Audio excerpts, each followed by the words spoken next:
Hello folks, just all settled in. Good evening and welcome to the Rugby Chat pre-show, where I give a quick overview of what happened at the weekend and also what we're going to talk about in the Twitter chat, the Rugby Chat Twitter chat. If you have any questions, then please feel free to type them in the bottom there. You can swipe left or right to share with your friends on Facebook and on Twitter, at least anyway. So, hi there guys, thank you for joining. I'm Paul from Driving More, doing the Rugby Chat pre-show. So, what happened at the weekend? Surrey's had a big win over Tigers with their 3 penalty tries in the TBP. And a lot of the other games were played in mud baths or wet conditions at the very least. So that was all a bit of a mess. So we'll be talking about the pitches, surfaces definitely during the rugby chat. And we also saw a lot of driving mauls. A Rugby World Cup stat for you: 50% of tries came from lineouts. So as the catch and drive becomes just too difficult to defend nowadays, with the ball carrier allowed to just keep sliding to the back, and sometimes hardly looking attached at all. So we'll have a chat about that on Rugby Chat as well.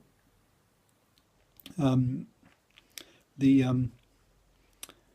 Six Nations. Wow, the Six Nations. Sorry, question from the bottom there. Six Nations is obviously a few weeks away now, and how well will Wales do without Halfpenny and other injuries? They did pretty well at the Rugby World Cup without those, and as long as they keep Dan Biggar there for the kicking, I think they can survive the loss of Halfpenny. And the other player they're missing is the scrum half, isn't he? But they've got another Davis, isn't it? Suits there, so I think they'll be all right with those two. Well, clearly don't want the number of injuries they had at the Rugby World Cup, otherwise they'll start struggling. But I think with just those two, clearly both very good players, and they will be missed. But I think it's something that Wales can survive. As long as Dan Biggar can settle down and stop fidgeting so much before he kicks. Hey, if it works, keep doing it. That's all I can say. Who cares about what the big arena looks like, as long as it gets the ball over through the sticks. So moving on to the Pro12, the 2 leaders. So Scarlets and Connacht both lost.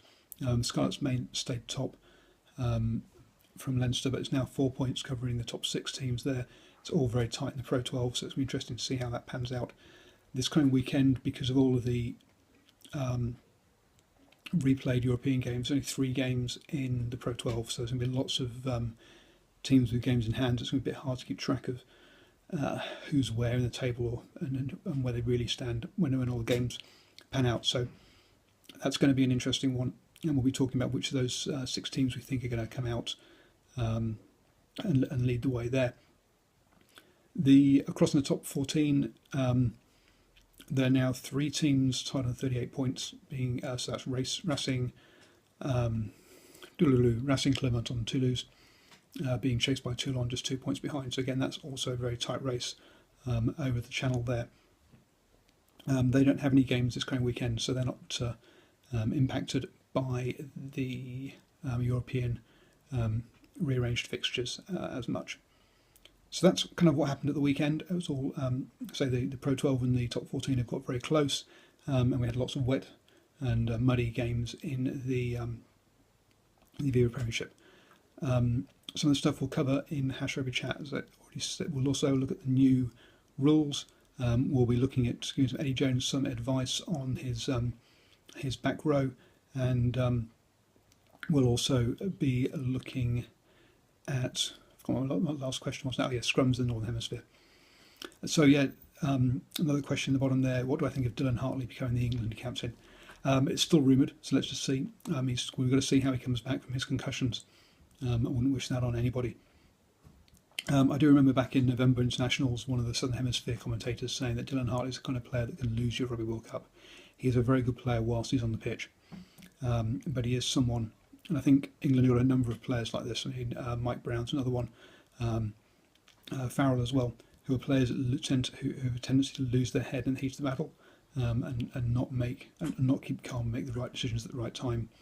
The old Woodward teacup thing, sort of thinking clear under pressure, and something the All Blacks are very good at. So he's a very good player. I think his reputation is worse than reality. Yes, he did get sent off in the Aviva Premiership final. Yes, he's had a year's worth of bans. But if you look at him, the number of cards he's picked up, it's not that much. It's actually less than some of the other England players.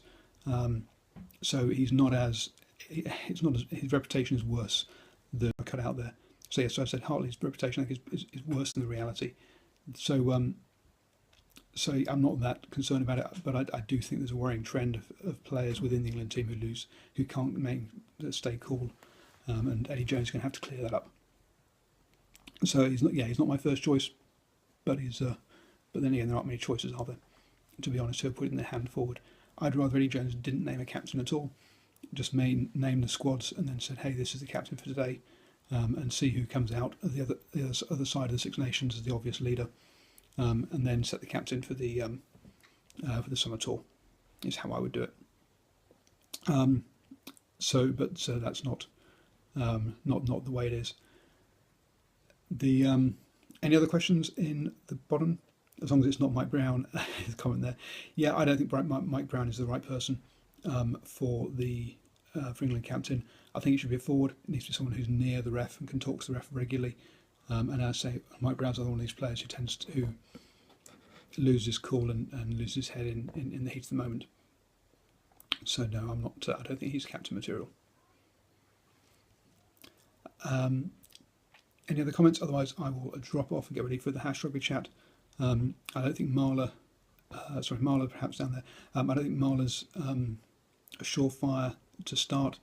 I think Vunipola is making a very good case for himself at the moment, so we'll have to see. And Marla didn't seem to enjoy being the Quins captain too much last season, I don't think. So yeah, again, a possible candidate, but not an obvious one. But again, as I say, there aren't any obvious ones really in there at the moment. Launchby is about the only player who you can say yes would be amongst the forwards who's definitely going to be picked. But is he really? But is he captain material again? He hasn't done it at club level because obviously you've got Haskell there. So I don't really know on that one. If you've just come in and didn't catch the beginning of it, then I will be posting this onto YouTube, the Driving World channel, and in 5 minutes we'll be having the Hash Rugby chat on Twitter. So please follow me on there and join us on there. Thanks, guys. See you in a mo.